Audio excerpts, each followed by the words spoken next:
Hedera Hbar, we could potentially be seeing a 2.68 trillion carbon credit market. We also have some real world use case with tokenization, and that is to do with property. And we're going to take a look at that video. In addition to this, we have some new tweets from Charles, our president, and he has spoken about tokenization and what it can potentially be used for. And of course, we will be looking at HBAR's price action for today. All I ask from you are two things, which is to smash that like button and to subscribe to the channel as well. So we have a big opportunity, guys, for Hedera. You can see over here on Yahoo Finance, we have an article saying that the global carbon credit market sector is to reach an estimated $2.68 trillion by 2028 at a CAGR of 18.23%. And we know when it comes to carbon credits, emissions, and climate change, that Hedera is one of those cryptocurrencies out there that is able to support that solution. And we know that Hedera offers the carbon verification, and that is essentially where it's able to provide businesses on their network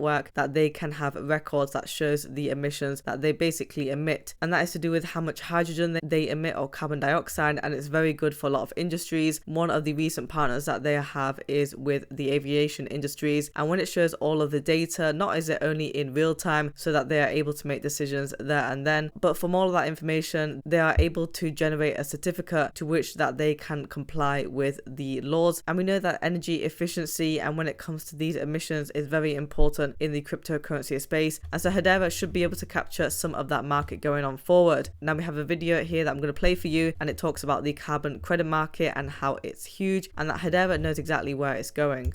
The Hedera Guardian is a unique innovation both in Web 2 and Web 3, and as we saw over the COP28 course, it's kind of the leader in this field. You know, it's the best tech at enabling the next generation of these climate finance markets, with, you know, renewable energy credits and, you know, carbon credits being a core part of that.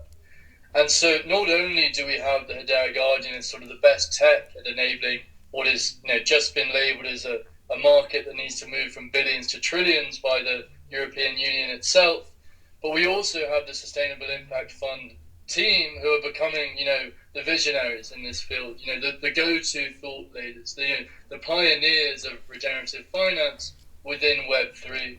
So I think when you combine both the fact that we have this technology with the grade of individual we have. And don't forget that Boeing is also on the Global Governing Council as well when it comes to Hedera, and that is going to be a big opportunity because they are in the aviation industry, and so they will heavily be invested in things like carbon credits. So let's take a look at this new tweet from Charles Atkins that we have about tokenization. So it says over here that Hedera's tokenization allows banks to innovate with blockchain-based financial products, maintaining competitiveness in a rapidly evolving sector. And he says the increased access and liquidity may not seem like a big deal to those of you who deal in TradeFi in large regulated markets, but in developing regions and hyper growth areas, this could simplify so many of the challenges being faced, not only for end users but banks as well. And when it comes to these financial banks and these large institutions, I definitely think that a lot of these clients are looking at tokenizations and how they can get in on it, because they want to be able to purchase assets in simpler ways, and tokenization essentially allows that. So banks should be at the forefront of this. Now we do have a recent interview that also came out as well. You'll see over here that billions of dollars of real world assets on Hedera with the governing council member DLA Piper, and this use case is to do with real estate. I'm only going to be showing you two snippets of this video. And the consumer protection laws and the tax laws around that,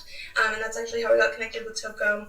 And through that, we did the first home in Colorado. It's actually my house. It was a $740,000 house. We tokenized about 97% of that onto the blockchain through the Hedera protocol using Toko's tokenization engine, and minted those tokens, which is, it's super exciting. The first time anyone's done anything like this, and just the first of many. So you heard it from there. This is a real world use case with Quarter and with Toko. They were able to tokenize an asset worth $700,000, and that was constituted of 97% of the ownership.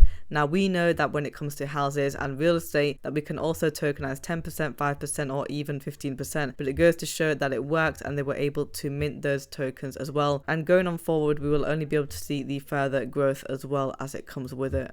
Framework, and we're going to be raising funds here and starting to do some properties, which is really exciting.